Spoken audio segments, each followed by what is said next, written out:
గతంలో 4 స్లాబులుగా ఉన్న వస్తు సేవల పన్నును 2 స్లాబులకు కుదించారు. జీఎస్టీ తగ్గింపుతో చాలా రకాల వస్తువుల ధరలు భారీగా తగ్గుతున్నాయి. ప్రజలకు పెద్ద ఎత్తున లబ్ధి కలుగుతుందని ప్రధాని మోదీ, ఆర్థిక మంత్రి నిర్మలా సీతారామన్ చెప్పారు. ఈ ఏడాది ముందుగానే దసరా, దీపావళి వచ్చాయని అన్నారు. తగ్గించిన జీఎస్టీ దేశవ్యాప్తంగా నిన్నటి నుంచి అమల్లోకి వచ్చింది. మరి కేంద్రం చెప్పినట్టుగా వస్తువుల ధరలు భారీగా తగ్గాయా?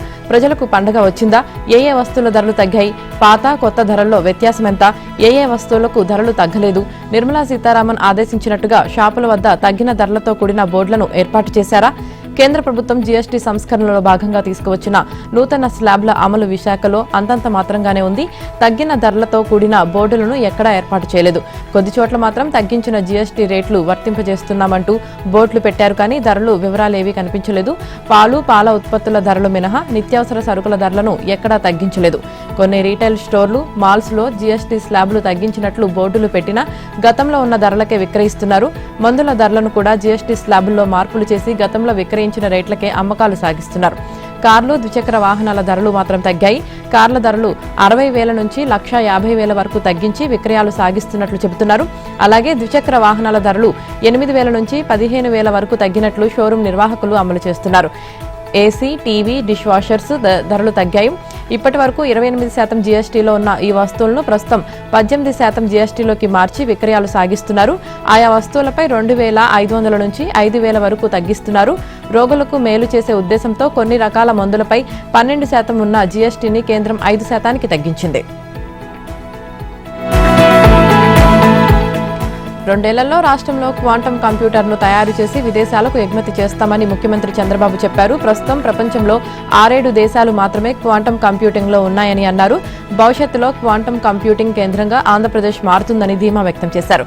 కేంద్ర ఐటీ, సమాచార శాఖ విశాఖపట్నంలోని ఓ హోటల్లో నిన్న ప్రారంభించిన 2 రోజుల 28వ జాతీయ ఈ గవర్నెన్స్ సదస్సుకు ఆయన హాజరయ్యారు. సివిల్ సర్వీసెస్ డిజిటల్ ట్రాన్స్ఫర్మేషన్ అనే అంశంపై నిర్వహిస్తున్న ఈ సదస్సులో ప్రసంగించారు.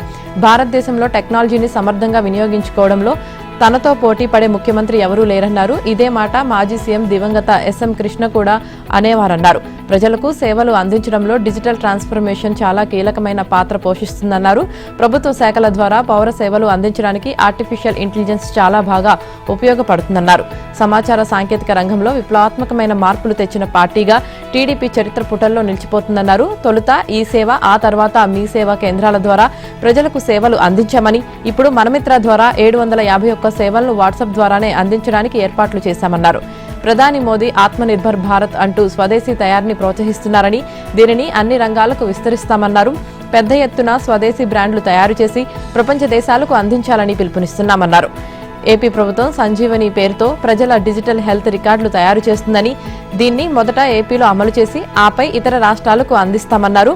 ఒక కుటుంబం, ఒక పారిశ్రామికవేత్త నినాదంతో ముందుకు వెళ్తున్నామని సీఎం చంద్రబాబు అన్నారు. రతన్ టాటా ఇన్నోవేషన్ హబ్ల ద్వారా ఎంఎస్ఎంఈలకు ప్రోత్సాహం ఇస్తామని వివరించారు. దేశీయంగా తయారైన ఉత్పత్తులనే రాష్ట్ర ప్రజలు కొనాలని ఏపీ సీఎం చంద్రబాబు పిలుపునిచ్చారు. భారత ఉత్పాదక రంగాన్ని పటిష్టం చేయాలని కోరారు. అంతర్జాతీయ మార్కెట్లో గట్టి పోటీ ఇచ్చేలా బ్రాండ్ ఇండియాను అభివృద్ధి చేయడం అందరి బాధ్యత అని స్పష్టం చేశారు. దీనివల్ల ఎవరిపై ఆధారపడకుండా దేశ ఆర్థిక వ్యవస్థ స్వయం సమృద్ధి సాధిస్తుందని, భారత సమాజ ఉపాధికి అదొక హామీగా నిలుస్తుందన్నారు. జీఎస్టీ సంస్కరణలు భారత ఆర్థిక వ్యవస్థలో కొత్త దశకు నాంది పలుకుతున్నాయన్నారు. పన్ను వ్యవస్థను సులభతరం చేయడం వల్ల పారదర్శకత, ప్రజల ఆదాశక్తి పెరుగుతుందన్నారు. ఈ మార్పులు పేదలకు, నూతన మధ్యతరగతికి లాభాన్నిస్తున్నాయన్నారు. ప్రగతిశీల ప్రజా విధానాల ద్వారా పేదలు, మధ్యతరగతి వారి జీవితాలు మార్చడమే తమ లక్ష్యమని స్పష్టం చేశారు.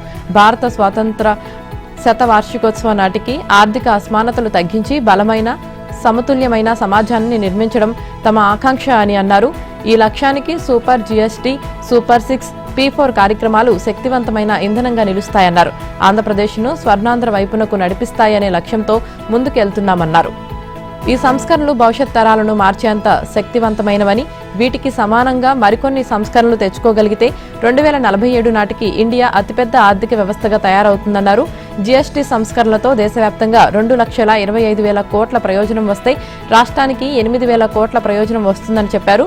ఇంట్లో వాడే వస్తువులకు 0 పన్ను ఉంటుందని, వినియోగం పెరిగి చిన్న వ్యాపారులకు, ఎంఎస్ఎంఈలకు ఊతమిస్తుందని ఈ సందర్భంగా ప్రజలందరికీ దసరా, దీపావళి శుభాకాంక్షలు తెలిపారు. పీపీపీ విధానం అంటే ప్రైవేటీకరణ కాదని విద్యాశాఖ మంత్రి లోకేష్ స్పష్టం చేశారు. పీపీపీపై వైసీపీది అనవసర రాద్ధాంతమని విమర్శించారు. ప్రభుత్వ ఆస్తులను ప్రైవేటుకు విక్రయించడం లేదన్నారు. 2028 నాటికి అన్ని మెడికల్ కాలేజీల నిర్మాణాలను పూర్తి చేస్తామని, పీపీపీ విధానం వల్ల విద్యార్థులకు ఎలాంటి నష్టం కలగకుండా చూస్తామని స్పష్టం చేశారు. రోడ్లు, విమానాశ్రయాలు అన్ని పీపీపీ విధానంలోనే అభివృద్ధి చేస్తున్నామన్నారు. మరి వాటన్నిటినీ ప్రైవేటు వారికి కట్టబెట్టినట్లేనా?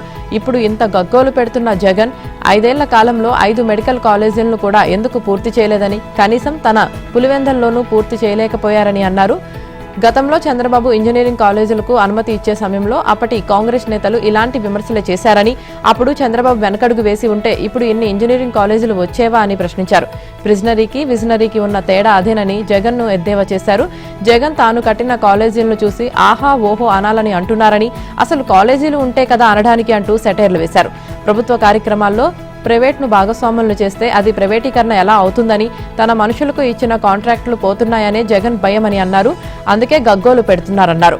జగన్ 5 ఏళ్ల విధ్వంసం నుంచి ఇప్పుడిప్పుడే కోలుకుంటున్నామని, మరో ఏడాది అయితే కాస్త ఒడ్డున పడతామన్నారు.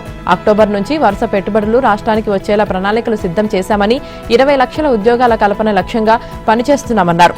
విశాఖలో ప్రముఖ సాఫ్ట్వేర్ కంపెనీలు త్వరలోనే ప్రారంభమవుతున్నాయని, టీసీఎస్ ఇప్పటికే నియామకాలు మొదలుపెట్టిందని, ఈ ఏడాది జనవరిలో అమరావతిలోని విట్ క్యాంపస్లో క్వాంటమ్ కంప్యూటర్లను ఏర్పాటు చేసి తర్వాత పూర్తిస్థాయి భవనాన్ని సిద్ధం చేసి అక్కడికి తరలిస్తామన్నారు.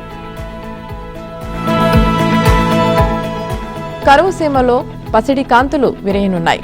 కర్నూలు జిల్లా పశ్చిమ ప్రాంతానికి బంగారం శుద్ధి కర్మాగారం రానుంది. ఆస్ట్రేలియాకు చెందిన జియో మైసూర్ కంపెనీ తన భాగస్వాములైన డెక్కన్, త్రివేణి కంపెనీలతో కలిసి జొన్నగిరి పరిసర గ్రామాల్లో ఇప్పటికే పరీక్షలు పూర్తి చేసింది. రైతుల నుంచి భూముల సేకరణ, కేంద్రం అనుమతులు, గ్రామసభ తీర్మానాలు, కాలుష్య నియంత్రణ మండలి అనుమతులు అన్ని పూర్తి చేసుకుని ఈ ఏడాది చివరకు కర్మాగారంలో పనులు మొదలుపెట్టేందుకు జియో మైసూర్ సిద్ధమవుతుంది. హంద్రీనివా నుంచి నీరు తీసుకునేందుకు అనుమతులు ఇవ్వడం ద్వారా ఇక్కడ పరిశ్రమ ఏర్పాటుకు రాష్ట్ర ప్రభుత్వం కూడా తగిన ప్రోత్సాహం అందిస్తుంది. 200 కోట్లతో ఏర్పాటయ్యే ఈ కర్మాగారంలో 550 మందికి ప్రత్యక్ష, పరోక్ష ఉపాధి లభించనుంది. జొన్నగిరి ప్రాంతంలో 3 దశాబ్దాల క్రితమే కేంద్ర ప్రభుత్వం పసిడి అన్వేషణ మొదలుపెట్టింది. ఇందుకోసం Geological Survey of India Jonnagiri, Pagadirayi గ్రామాల్లో పరిశోధనలు చేసింది. ఇక్కడ బంగారు నిక్షేపాలు ఉన్నట్లు తేల్చింది. అయితే వాటి వెలికితీతకు చాలా ఖర్చవుతుందని తేలడంతో ఆ ఆలోచనను విరమించుకుంది. ఆ తర్వాత 2005లో జియో మైసూర్ రంగంలోకి దిగింది. ఇక్కడ పసిడి పరిశోధనల కోసం అనుమతులు పొందింది. దోన ప్రాంతంలో తవ్వకాలు చేసి పసిడి నిక్షేపాలను అంచనా వేసే దిశగా పరిశోధనలు చేసింది. ఈ క్రమంలో జొన్నగిరి, పగిడిరాయి, బొల్లభానిపల్లె, ఎర్రగుడి గ్రామాల పరిధిలో సుమారు 1500 ఎకరాల విస్తీర్ణంలో బంగారు నిక్షేపాలు ఉన్నట్లు గుర్తించింది. ఈ భూములను రైతుల నుంచి లీజుకు తీసుకుంది. ఏడాదికి ఎకరాకు 14,000 లీజు చెల్లించేలా ఒప్పందం చేసుకుంది. ఆ తర్వాత లీజును 18,000కు పెంచింది. ఏడాదికి 750 కిలోల పసిడి ఉత్పత్తి లక్ష్యంగా ఏర్పాటయ్యే ఈ పరిశ్రమకు 2023లోనే కేంద్ర ప్రభుత్వం అనుమతులు లభించాయి. ఈ ఏడాది పనులు ప్రారంభిస్తామని జియో మైసూర్ భాగస్వామి కంపెనీ డెక్కన్ ముఖ్య ప్రతినిధి ఢిల్లీలో ప్రకటించారు. పలు నేరాలు, కేసుల్లో ఉన్న నెల్లూరు కిలేడి నడిగుంట అరుణపై రౌడీషీట్ తెరవాలని పోలీసులు నిర్ణయించినట్లు తెలిసింది. మరోవైపు కోర్టు అనుమతితో కస్టడీలో విచారించేందుకు పోలీసులు ఆమెను సోమవారం ఒంగోలు జైలు నుంచి నెల్లూరుకు తీసుకువచ్చారు. కోవూరు పోలీస్ సర్కిల్లో కార్యాలయంలో ఉదయం నుంచి సాయంత్రం వరకు విచారించారు. ఇళ్ల స్థలాలు ఇప్పిస్తానని కోవూరులోని నాగులపుట్ట ప్రాంతానికి చెందిన గిరిజన మహిళల నుంచి అరుణ అక్రమంగా నగదు వసూలు చేశారనే అభియోగంతో ఇటీవల పోలీసులు కేసు నమోదు చేశారు. దీనిపై సీఐ సుధాకర్ రెడ్డి, నెల్లూరు సీఐ నాగేశ్వరమ్మ ఆధ్వర్యంలో ఐడి పార్టీ పోలీసులు అరుణను విచారించారు. చాలా ప్రశ్నలకు తనకేమీ తెలియదని అరుణ సమాధానం ఇచ్చిందని, ఇంకొన్ని ప్రశ్నలకు సమాధానం దాటవేసినట్లు సమాచారం. సాయంత్రం తిరిగి జైలుకు ఆమెను తరలించారు. ఇవాళ మళ్లీ కస్టడీలోకి తీసుకుని విచారించనున్నారు. ఓ అపార్ట్మెంట్ ప్లాట్ ఆక్రమణపైన ఆమెపై కేసు నమోదు కాగా అందులో 2 రోజుల కిందట బెయిల్ మంజూరైంది. నెల్లూరులో నమోదైన 2 గంజాయి అక్రమ రవాణా కేసుల్లో అన్నదమ్ముల ఆస్తి వివాదం కేసులో ఆమె ప్రస్తుతం రిమాండ్లో ఉంది. కొడవలూరు పోలీస్ స్టేషన్ పరిధిలోని టపాతోపు దగ్గర 9 నెలల కిందట జరిగిన హిజ్రా హాసిని హత్య కేసులోనూ అరుణ ప్రమేయం ఉందని పోలీసులు భావిస్తున్నారు. ఆమెతో పాటు మరో 4గురిని నిందితులుగా చేర్చేందుకు పోలీసులు సిద్ధమవుతున్నారు. ఈ 4గురిలో ఓ న్యాయవాది కూడా ఉన్నట్లు తెలుస్తోంది. మెడికల్ వైద్య కళాశాల అంశంపై చర్చకు సిద్ధంగా ఉన్నామని బీఏసీ సమావేశంలోనే ప్రభుత్వం స్పష్టం చేసినా ప్రతిపక్ష వైసీపీ మాత్రం శాసన మండలి సజావుగా జరగకుండా పదే పదే అడ్డుకుంటుంది. నిన్న మండలి సమావేశం ప్రారంభమైన వెంటనే వైసీపీ సభ్యులు మెడికల్ కళాశాలపై ఇచ్చిన వాయిదా తీర్మానాన్ని తిరస్కరిస్తున్నట్లు చైర్మన్ మోషన్ రాజు ప్రకటించారు. అనంతరం ప్రశ్నోత్తరాలు చేపట్టారు. అయితే తక్షణమే ఈ అంశంపై చర్చించాలని వైసీపీ సభ్యులు వెల్లోకి వెళ్లి నిరసన తెలిపారు. తర్వాత చైర్మన్ పోడియంపైకి వెళ్లి నినాదాలు చేశారు. వారి నిరసనల మధ్య చైర్మన్ ప్రశ్నోత్తరాలు కొనసాగించారు. ఈ సందర్భంగా పౌర సరఫరాల మంత్రి Nadendla Manohar point of order లేవనెత్తారు. వైసీపీ సభ్యులు ఇదే అంశంపై గతంలోనే వాయిదా తీర్మానం ఇచ్చారని, చర్చించాలని బీఏసీలో కూడా నిర్ణయం తీసుకున్నామని గుర్తు చేశారు. రూల్ 64 ప్రకారం ఒకసారి వాయిదా తీర్మానం ఇచ్చిన అంశాన్ని మళ్లీ అదే సెషన్లో అదే రూపంలో ప్రస్తావించకూడదని సదరు నిబంధనలను పరిశీలించి వైసీపీ సభ్యులపై చర్య తీసుకోవాలని కోరారు. సభ సజావుగా జరిగేలా చూడాలని చైర్మన్ ను కోరారు. మెడికల్ కళాశాలపై చర్చ జరపాలని బీఎస్సీలో తీసుకున్న నిర్ణయాన్ని ఎందుకు పాటించరని ప్రశ్నించారు. తక్షణం చర్చించాలని డిమాండ్ చేశారు. మెడికల్ కళాశాలపై చర్చించాలని బీఎస్సీలోనే నిర్ణయం తీసుకున్నామని, ఎజెండా ప్రకారం సభను నడవనివ్వాలని, సభను ఆర్డర్లో పెట్టాలని మంత్రి అచ్చెన్నాయుడు చైర్మన్ ను కోరారు. గత ప్రభుత్వంలో మీరే చైర్మన్ గా ఉన్నారని, తాము సభ్యులుగా ఉన్నామని, ఒక్కరోజైనా పోడియం దగ్గరకు రాలేదన్నారు. సభ సజావుగా జరగడానికి ఆర్డర్లో పెట్టండి అని కోరారు. సభను సాగనివ్వకుండా అడ్డుకోవడం సరికాదని మండలి చీఫ్ విప్ పంచుమర్తి అనురాధ వ్యాఖ్యానించారు. చైర్మన్ స్పందిస్తూ రోజు పోడియం ఎక్కడం మంచి పద్ధతి కాదంటూ అసహనం వ్యక్తం చేశారు. 5 ఏళ్లు భూసార పరీక్షలు నిర్వహించకుండా గతంలో టీడీపీ ప్రభుత్వం ఉచితంగా ఇచ్చిన సూక్ష్మ పోషకాలను ఎత్తివేసిన మాజీ సీఎం జగన్ శాసనసభకు రాకుండా బయట ఇష్టానుసారంగా మాట్లాడుతున్నారని వ్యవసాయ శాఖ మంత్రి అచ్చెన్నాయుడు మండిపడ్డారు. 5 ఏళ్లు వ్యవసాయ రంగాన్ని, రైతు సంక్షేమాన్ని ఆయన గాలికి వదిలేస్తే బడ్జెట్ కేటాయింపులతో పని లేకుండా సీఎం చంద్రబాబు రైతులను ఆదుకుంటున్నారని చెప్పారు. ఏపీ అంటే అన్నపూర్ణ అని, 64% జనాభా వ్యవసాయ రంగంపై ఆధారపడి ఉందన్నారు.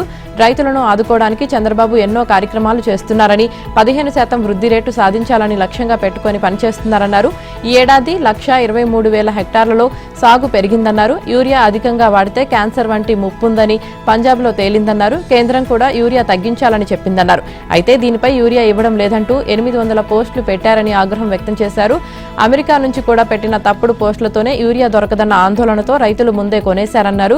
యూరియా ఇవ్వలేని చంద్రబాబు, అచ్చెన్నాయుడు బావిలో దూకాలని జగన్ మాట్లాడారని, రైతులు కష్టాల్లో ఉన్నారని, సమస్యలు లేవనడం లేదన్నారు. ఏవైనా లోపాలుంటే సరిచేసుకుంటామని, అంతేగాని తప్పుడు మాటలు మాట్లాడతారా అంటూ మండిపడ్డారు. స్థానిక సంస్థల ఎన్నికల నిర్వహణకు తెలంగాణ ప్రభుత్వం 4 రోజుల్లోనే నోటిఫికేషన్ విడుదల చేయనుందా? ఇవాళ సాయంత్రానికి రిజర్వేషన్లు ఖరారు కానున్నాయా అంటే అవుననే అంటున్నారు. హైకోర్టు ఆదేశాల నేపథ్యంలో క్షేత్రస్థాయిలో ఇప్పటికే మొదలైన రిజర్వేషన్ల ఖరారు ప్రక్రియ ఇవాళ సాయంత్రానికి పూర్తి కానున్నట్లు తెలుస్తుంది. ఆ వివరాలన్నీ ప్రభుత్వానికి సీల్డ్ కవర్లో అందనున్నాయి. వాటిని పరిశీలించిన అనంతరం నోటిఫికేషన్ విడుదల చేయనున్నట్లు ప్రభుత్వ వర్గాలు జిల్లాల కలెక్టర్లకు తెలిపాయి. రిజర్వేషన్ల ఖరారు పూర్తయిన తర్వాత స్థానిక సంస్థల్లో బీసీలకు 42% రిజర్వేషన్లతోనే ఎన్నికలకు వెళ్తున్నామని తెలిపేలా సర్కారు ప్రత్యేక ఉత్తర్వులు విడుదల చేయనుంది. ఆ తర్వాత నోటిఫికేషన్ విడుదల చేయనున్నట్లు సమాచారం. కాగా ఈ నెల 30లోగా స్థానిక ఎన్నికలను నిర్వహించాలని హైకోర్టు ఆదేశించింది. ఈ క్రమంలోనే స్థానిక సంస్థల్లో బీసీలకు 42% రిజర్వేషన్లు కల్పించేందుకు అసెంబ్లీలో ఆమోదించి పంపిన బిల్లులపై కేంద్రం ఇప్పటి వరకు ఎలాంటి నిర్ణయం తీసుకోలేదు. అందుకే ఎన్నికల నిర్వహణ ఆలస్యమైందని, తాజాగా ప్రత్యేక జీవోతో ఎన్నికలకు వెళ్తున్నామని, అందుకు కొంత సమయం కావాలంటూ ప్రభుత్వం హైకోర్టును కోరనున్నట్లు తెలిసింది. మరోవైపు స్థానిక ఎన్నికల అంశంపై సీఎం రేవంత్ రెడ్డి కీలక సమావేశం నిర్వహించనున్నట్లు తెలుస్తోంది. తెలంగాణ ప్రభుత్వం ఏర్పాటు చేసిన ప్రత్యేక కమిషన్ ఇచ్చిన నివేదిక ప్రకారమే స్థానిక సంస్థల ఎన్నికల్లో బీసీలకు రిజర్వేషన్లు ఖరారు చేయనున్నారు. గ్రామాల్లో వార్డు సభ్యులు, sarpanch, MPTC, ZPTC, MPP, ZP chairperson ఇలా 6 రకాల నివేదికలను కమిషన్ తయారు చేసింది. ఆయా పదవుల్లో బీసీలకు కేటాయించాల్సిన రిజర్వేషన్ల వివరాలను తెలిపింది. గ్రామాల్లో వార్డు సభ్యులు, సర్పంచులకు ఎంత మేర రిజర్వేషన్ కేటాయించాలి, వార్డుల్లో ఎంతమంది బీసీలు ఉన్నారు, ఒకవేళ బీసీలకు సర్పంచ్ పోస్టును ఇవ్వాలంటే గ్రామం మొత్తం మీద బీసీలు ఎందరూ ఉన్నారనే అంశాలను పరిగణలోకి తీసుకుంది. జీఎస్టీ సంస్కరణల పేరిట కేంద్ర ప్రభుత్వం తీసుకున్న నిర్ణయంతో తెలంగాణకు ఏటా 7,000 కోట్ల దాకా ఆదాయం తగ్గనుందని ముఖ్యమంత్రి రేవంత్ రెడ్డి తెలిపారు. దీనిని సర్దుబాటు చేయాల్సిన బాధ్యత కేంద్రంపైనే ఉందన్నారు. జీఎస్టీని ప్రవేశపెట్టిన సమయంలో 14% ఆదాయం తొలి 5 ఏళ్లలో రాకపోతే ఆ అంతరాన్ని తగ్గించే బాధ్యతను కేంద్ర ప్రభుత్వం తీసుకుందని గుర్తు చేశారు. రాష్ట్రానికి వచ్చే ఆదాయం ఆధారంగా తాము ప్రణాళికలు వేసుకున్నామని, కానీ కేంద్రం ఉన్న ఫలంగా ఒక నిర్ణయం తీసుకుందన్నారు. తాము ప్రకటన చేస్తాం, నిర్ణయాలు తీసుకుంటాం, మీ చావు మీరు చావండని ప్రధానమంత్రి మోదీ అనుకున్నా, ఇంకెవరు అనుకున్నా మంచిది కాదన్నారు. దీనివల్ల ఈ రాష్ట్రానికి నష్టం జరుగుతుందన్నారు. జీఎస్టీ సంస్కరణలతో రానున్న 5 ఏళ్లలో తగ్గే ఆదాయాన్ని వయబిలిటీ గ్యాప్ ఫండింగ్ తో కేంద్రమే భర్తీ చేయాలని రేవంత్ అన్నారు. కేంద్ర మంత్రి కిషన్ రెడ్డి ఈ అంశాలను మోదీ సర్కారుకు నివేదించి న్యాయం జరిగేలా చూడాలన్నారు. సింగరేణి కార్మికులకు సంస్థ లాభాల్లో 34% వాటాను బోనస్ గా సీఎం రేవంత్ ప్రకటించారు. దేశవ్యాప్తంగా బొగ్గు ధరల అంశాన్ని సహేతుకంగా పరిశీలిస్తున్నామని తెలిపారు. రీజనల్ రింగ్ రోడ్డు ఉత్తర, దక్షిణ భాగాలను 2 వేర్వేరు ప్రాజెక్టులుగా చూడొద్దని భారత జాతీయ రహదారుల ప్రాధికార సంస్థ అధికారులతో సీఎం రేవంత్ రెడ్డి అన్నారు. ఉత్తర భాగానికి కేటాయించిన నెంబరునే దక్షిణ భాగానికి కూడా కొనసాగించాలని కోరారు. అందుకు వెంటనే అనుమతులు మంజూరు చేయడంతో పాటు ఏకకాలంలో 2 పనులు ప్రారంభించేందుకు సహకరించాలన్నారు. దక్షిణ భాగం అలైన్మెంట్కు వెంటనే ఆమోదముద్ర వేసేలా చూడాలన్నారు. రాష్ట్రంలో జాతీయ రహదారుల నిర్మాణం, అనుమతుల జారీ, నూతన ప్రతిపాదనలకు ఆమోదం తదితర అంశాలపై ఎన్హెచ్ఏఐ, జాతీయ రహదారుల విభాగం, జాతీయ రహదారులు, రోడ్డు రవాణా మంత్రిత్వ శాఖ, రహదారులు, భవనాల శాఖ, అటవీ శాఖ అధికారులతో నిన్న సచివాలయంలో మంత్రి కోమటిరెడ్డి వెంకటరెడ్డితో కలిసి ముఖ్యమంత్రి సమీక్ష నిర్వహించారు. జాతీయ రహదారుల నిర్మాణానికి సంబంధించి భూసేకరణ, పరిహారం పంపిణీ ప్రక్రియను వేగవంతం చేయాలని అధికారులను ఆదేశించారు. చిన్న చిన్న కారణాలతో రహదారుల నిర్మాణంలో జాప్యం చేయకూడదన్నారు. భారత్ ఫ్యూచర్ సిటీ నుంచి అమరావతి, మచిలీపట్నం వరకు 12 వరుసల గ్రీన్ ఫీల్డ్ హైవేకు వెంటనే అనుమతులు ఇవ్వాలని, అలైన్మెంట్ ఖరారు చేయాలని ఎన్హెచ్ఏఐ అధికారులను సీఎం రేవంత్ రెడ్డి కోరారు. ఈ హైవేతో 2 రాష్ట్రాల రాజధానుల మధ్య అనుసంధానం ఏర్పడుతుందన్నారు. ఈ రహదారికి సమాంతరంగా తాము రైలు మార్గం అడుగుతున్నామని చెప్పారు. హైదరాబాద్ టు శ్రీశైలం మార్గంలో రావిర్యాల, మనునూర్కు సంబంధించి ఎలివేటెడ్ కారిడార్కు వెంటనే అనుమతులు మంజూరు చేసి పనుల ప్రారంభానికి చర్యలు తీసుకోవాలన్నారు. సమ్మక్క సాగర్ ప్రాజెక్టుకు నిరభ్యంతర పత్రం జారీ చేయడానికి ఛత్తీస్గఢ్ ప్రభుత్వం సూత్రప్రాయంగా అంగీకరించింది. ఈ నెల 25న ఈ ప్రాజెక్టుపై కేంద్ర జలవనరుల సంఘం సమావేశం ఉండడంతో ఈలోగా ఆ రాష్ట్రంతో సంప్రదింపులకు మంత్రి ఉత్తమ్ కుమార్ రెడ్డి రంగంలోకి దిగారు. నిన్న ఛత్తీస్గఢ్ రాజధాని న్యూ రాయ్పూర్లో ఆ రాష్ట్ర సీఎం విష్ణుదేవ్ సాయిని కలిశారు. ముంపు భూములకు 2013 భూసేకరణ చట్టం లేదా గంపగుత్తుగా పరిహారం అందించే జీవోల ఆధారంగా ముందస్తుగా పరిహారం ఇవ్వడానికి సిద్ధంగా ఉన్నామని ఉత్తమ్ తెలిపారు. ఛత్తీస్గఢ్ అభ్యంతరాల వల్ల కీలక ప్రాజెక్టుకు డీపీఆర్ను సీడబ్ల్యూసీ క్లియర్ చేయడం లేదని నివేదించారు. ఎన్ఓసీ ఇస్తేనే క్లియరెన్స్ వస్తుందని తెలిపారు. ముంపు భూములకు సముచితంగా పరిహారం ఇస్తామని, పునరావాసం, పునర్నిర్మాణానికి చర్యలు తీసుకుంటామని చెప్పారు. పవర్ పాయింట్ ప్రజెంటేషన్తో సమ్మక్క సాగర్ ప్రాజెక్టు గురించి ఉత్తమ్ వివరించారు. 83 మీటర్ల ఎత్తుతో 6.7 టీఎంసీల సామర్థ్యంతో బ్యారేజీని కట్టామని, పూర్వ నల్గొండ, వరంగల్ జిల్లాలో 2.64 లక్షల ఎకరాల ఆయకట్టును స్థిరీకరించడంతో పాటు రామప్ప, పాకాల లింకులో 30,000 ఎకరాలకు కొత్తగా సాగునీరు అందించడం ప్రాజెక్టు లక్ష్యమని చెప్పారు. ఈ ప్రాజెక్టులో తాగు, సాగునీటి అవసరాలు తీరుతాయని, కరువు ప్రాంతాలకు మేలు జరుగుతుందని తెలిపారు. దశాబ్దాలుగా వ్యవసాయంలో అనిశ్చితితో సతమతమవుతున్న రైతులకు జీవనోపాధి కల్పించడంతో పాటు వ్యవసాయ దిగుబడులను పెంచడంలో ప్రాజెక్టు కీలకమని వివరించారు. ఖమ్మం జిల్లా ముదిగొండ మండలంలో ఉప ముఖ్యమంత్రి మల్లు భట్టి విక్రమార్క పర్యటించారు. పలు అభివృద్ధి పనులకు శంకుస్థాపన చేశారు. భట్టి విక్రమార్క సమక్షంలో బీఆర్ఎస్ నుంచి పలువురు కాంగ్రెస్ పార్టీలో చేరారు. ఇందిరమ్మ ప్రభుత్వం చేస్తున్న అభివృద్ధిని చూసి కాంగ్రెస్ పార్టీలో చేరుతున్నామన్నారు. రైతుల కోసం ప్రభుత్వం అనేక కార్యక్రమాలు చేస్తుందని ఆయన తెలిపారు. కృష్ణా నదిపై అనేక ప్రాజెక్టులు కడుతున్నామన్నారు. ఆనాటి ముఖ్యమంత్రి వైఎస్ రాజశేఖర రెడ్డి మొదలుపెట్టిన ప్రాణహిత చేవెళ్ల ప్రాజెక్టును కూడా పూర్తి చేయబోతున్నామని అన్నారు. గత ప్రభుత్వం కట్టిన కాళేశ్వరం ప్రాజెక్టు కుంగిపోయిందని ఆయన ఆరోపించారు. 10 ఏళ్ల పాటు తెలంగాణ రాష్ట్రం కేసీఆర్ కుటుంబ సభ్యుల చేతిలో బందీ అయిందని ఆయన విమర్శించారు. బీఆర్ఎస్ 10 ఏళ్ల పాలనలో కుటుంబ అవసరాలకు రాష్ట్రాన్ని తాకట్టు పెట్టారని ఆయన మండిపడ్డారు. రాష్ట్రాన్ని గాడిన పెట్టడానికి 24 గంటలు పనిచేస్తున్నామన్నారు. తెలంగాణ కేసీఆర్ కుటుంబం చేతిలో పడి విధ్వంసమైందని, 10 సంవత్సరాలు రాష్ట్రాన్ని అధోగతి పాలు చేశారన్నారు. నియోజకవర్గంతో పాటు రాష్ట్ర అభివృద్ధి కోసం తాను కష్టపడుతున్నానని, ప్రజల అవసరాలను తీర్చడానికి అందరూ కలిసి పని చేయాలని కార్యకర్తలను కోరారు.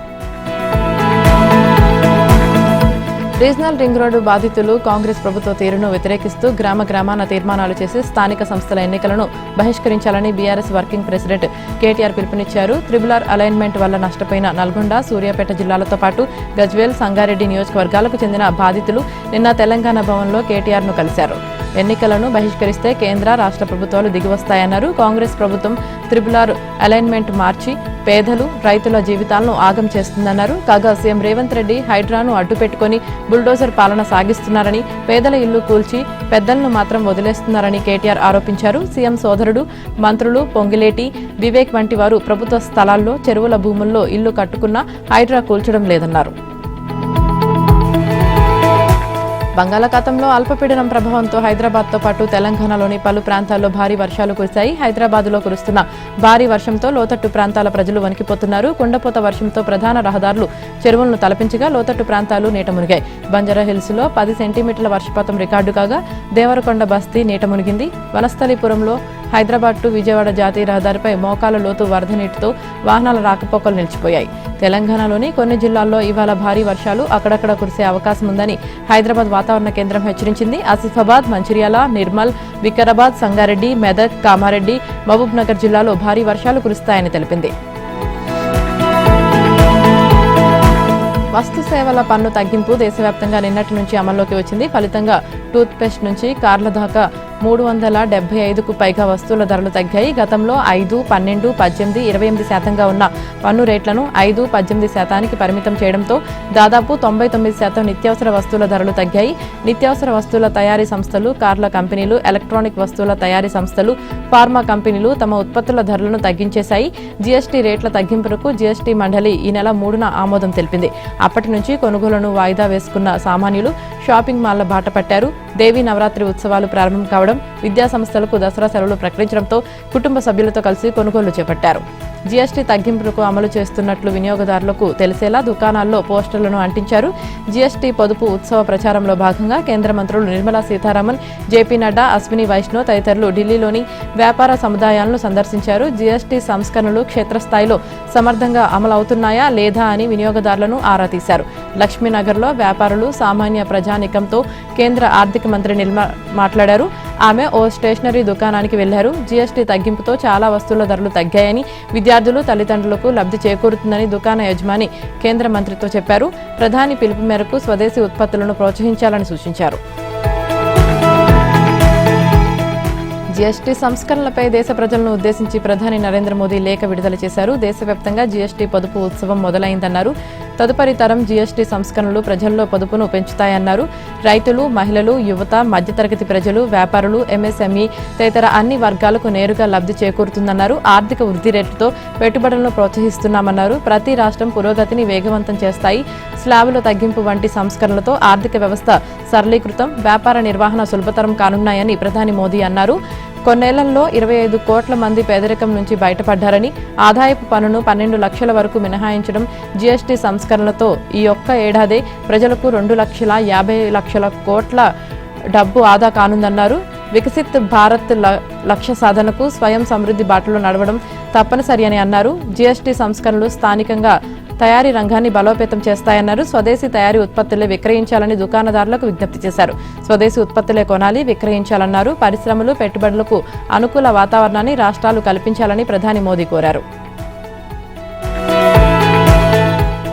భారత గగనతల రక్షణ వ్యవస్థ మరింత బలోపేతం కానుంది. ఒప్పందం ప్రకారం 2026 నాటికి భారత్కు S-400 క్షిపణి వ్యవస్థల డెలివరీని రష్యా పూర్తి చేయనున్నట్లు తెలుస్తుంది.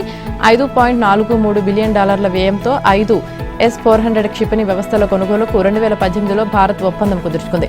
ఇప్పటి వరకు 4 వ్యవస్థలను భారత్కు అప్పగించిందని, మరో వ్యవస్థను వచ్చే ఏడాది కల్లా డెలివరీ చేయనున్నట్లు సమాచారం. భారత్కు 5 S-400 ఎయిర్ డిఫెన్స్ సిస్టమ్లను సరఫరా చేసే ఒప్పందాన్ని రష్యా 2026లో పూర్తి చేసుకుంది. వీటిలో 4 వ్యవస్థలను ఇప్పటికే డెలివరీ చేసింది. 5వ వ్యవస్థను వచ్చే ఏడాది అప్పగించనున్నట్లు తెలుస్తుంది. అయితే ఈ సంఖ్యపై భారత్ స్పష్టత ఇవ్వాల్సి ఉంది. రష్యా నుంచి S-400 కొనుగోలుపై అగ్రరాజ్యం నుంచి ఒత్తిడి ఎదురైనా భారత్ వెనుకడుగు వేయలేదు. ఈ ఒప్పందం కాట్సా ఆంక్షలను దారితీయవచ్చని 2021లో నాటి అమెరికా రక్షణ శాఖ మంత్రి లాయిడ్ ఆస్టిన్ హెచ్చరించారు. విమానం గాల్లో ప్రయాణిస్తున్న సమయంలో దాని కాక్పిట్లోకి చొరబడేందుకు ఓ ప్రయాణికుడు తీవ్రంగా యత్నించాడు. ఈ ఘటన బెంగళూరు నుంచి వారణాసికి ప్రయాణిస్తున్న ఎయిర్ ఇండియా ఎక్స్ప్రెస్ విమానంలో జరిగింది. ఉదయం 8 గంటల సమయంలో విమానం గాల్లో ఉండగా ఓ ప్రయాణికుడు పైలట్లు ఉండే కాక్పిట్లో చొరబడాలని తీవ్రంగా ప్రయత్నించాడు. కానీ సాధ్యం కాలేదు. వెంటనే స్పందించిన సిబ్బంది అతడిని సీట్లో కూర్చోబెట్టారు.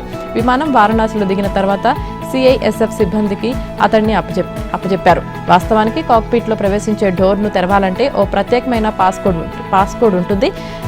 దానిని ఎంటర్ చేశాక కూడా సదరు వ్యక్తి కెప్టెన్ నిర్ణయం ఆధారంగానే లోపలికి ప్రవేశించగలడు. ఈ ఘటనపై ఎయిర్ ఇండియా ఎక్స్ప్రెస్ ప్రత్యేకంగా స్పందించలేదు. కాకపోతే ప్రయాణికుల భద్రత విషయంలో ఏమాత్రం రాజీ పడమని తెలిపింది. ఈ ఘటనకు సంబంధించి రిపోర్టులు తమ దృష్టికి వచ్చాయని తెలిపింది.